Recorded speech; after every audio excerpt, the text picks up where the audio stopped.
আসসালামু আলাইকুম এভরিওয়ান, সবাই কেমন আছো? আলহামদুলিল্লাহ আমি ভালো আছি।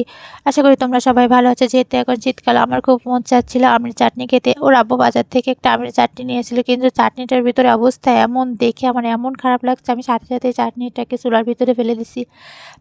তারপরে আমি ভাবলাম কি বাসায় একটু চাটনি বানাই। যেহেতু আমার ফ্রিজে আগের থেকেই যে আম পেস্ট করে রাখা ছিল, ব্লেন্ডার করে আম রাখছিলাম, ওই আমটা দিয়ে আমি কিছুটা আমের চাটনি বানিয়ে নিয়েছি। আসলে আমার অবস্থা এত খারাপ, আমারও নাক বন্ধ হয়ে গেছে, আমার বাবুরও নাক বন্ধ হয়ে গেছে। আমাদের এত পরিমাণে ঠান্ডা লাগছে দুজনেরই, ওরও প্রচুর ঠান্ডা লাগছে, আমারও প্রচুর ঠান্ডা লাগছে।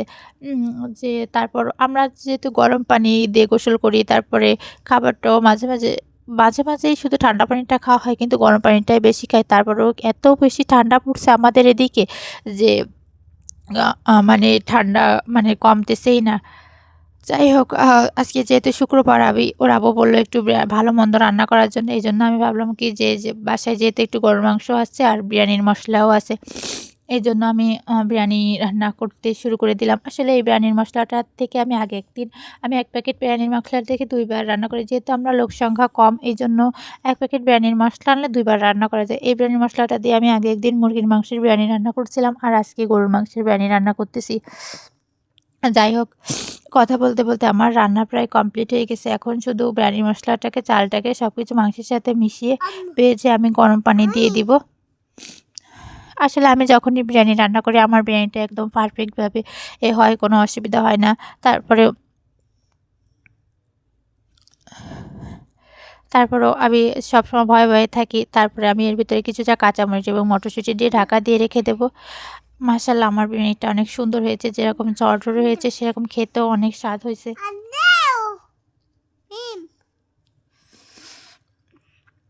এরপর দুপুরে ওর আব্বুকে আমি খেতে দিচ্ছিলাম। আমি সাথে একটু সালাদ করছিলাম, পেঁয়াজ, লেবু, শসা, কাঁচামরিচ।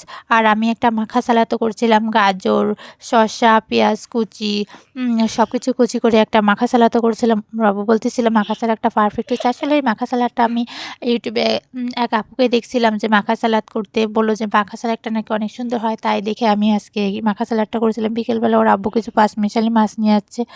আসলে এটার ভিতরে কিছু চিংড়ি মাছ, কিছু ট্যাংরা, কিছু টাকি আর কই মাছ টাছ দিয়ে মিশানো অনেক ধরনের মাছ ছিল।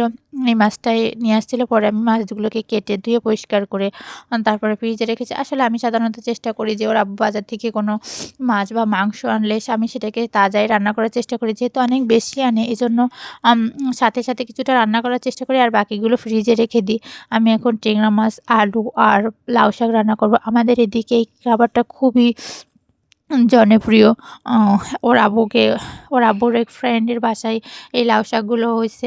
পরে ওর আব্বুকে কিছুটা লাউ শাক দিছে। পরে ওর আব্বু তাদের বাসা থেকে এই লাউ শাকগুলো নিয়ে আসছে। আমি তাজা তাজা এই লাউ শাকগুলোকে রান্না করতেছি। আসলে লাউ শাক তাজা না রান্না করলে ভালো লাগে না। যে কোনো সবজি মাছ তাজা রান্না করলে যতটা স্বাদ লাগে, অনেক দিন রেখে শুকায়ে খেলে অতটা স্বাদ লাগে না। আমি ট্যাংরা মাছটাকে পেঁয়াজ জিনিসে কষিয়েই রান্না করতেছি। ট্যাংরা মাছ, আলু আর লাউ শাক রান্না করতেছি। আসলে যেহেতু এখন আমি মাটির চুলায় রান্না করি, আমি রান্না করতেছিলাম আর দেখতেছিলাম যে আমার চুলাটা অনেক ভেঙে গেছে আর অনেক হয়েছে। ভাবছিলাম যে চুলাটাকে একটু পরিষ্কার করে লেপে নিব। আসলে আমরা যখন ছোট ছিলাম, আমাদের মাটির ঘর ছিল, তখন আমরা সব কিছুই মাঝে মাঝেই লেপে পরিষ্কার করতাম। চুলা, আমাদের দেওয়ালের বাড়ি ঘর সব কিছুই। কিন্তু এখন আর সেরকম হয় না। এখন যেহেতু সবাই ইটের ঘরে বাস করে, শক্ত যে পোড়া ইটের ঘরে বাস করে, এই জন্য লেপার লাগে না, লেপে পুছে পরিষ্কার করা লাগে না। তো এরপরে আমি রান্না প্রায় শেষ হয়ে গেছে। এবার আমি রান্নাটাকে কিছুক্ষণের জন্য ঢাকনা দিয়ে রাখবো। আসলে আমার একটু পানি বেশি হয়ে গেছে, এই জন্য আমি এই ঝোলটাকে টানিয়ে নিব। এরপর যেহেতু এখন অনেক বেশি শীত পড়তেছিল, এই জন্য বাইরে সবাই আগুন জ্বালাইছে, আমি একটু আগুন পোহাতে গেছিলাম। আসলে সবাই সারাদিন ওই যে লাকড়ি জমা করে রাখে, ওই লাকড়িটা দিয়েই আগুন জ্বালায়। আমরা সবাই মিলে আগুন জ্বালাচ্ছিলাম, আমিও সাথে একটু আগুন জ্বালিয়ে আগুনটাকে একটু পোহাচ্ছিলাম। এর ভিতরে আমাদের নারকেল গাছ থেকে একটা নারকেল পড়ছে।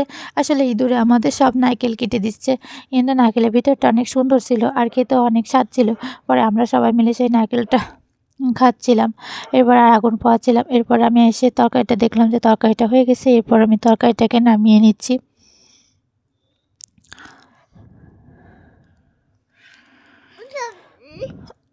আসলে শাকটা যেরকম হয়েছিল ওর আব্বু বলতেছিল যে খাবারটা তেমন স্বাদ হয়নি, যেমন লাউ শাকে যেমন স্বাদ হওয়ার কথা তেমন স্বাদ হয়নি।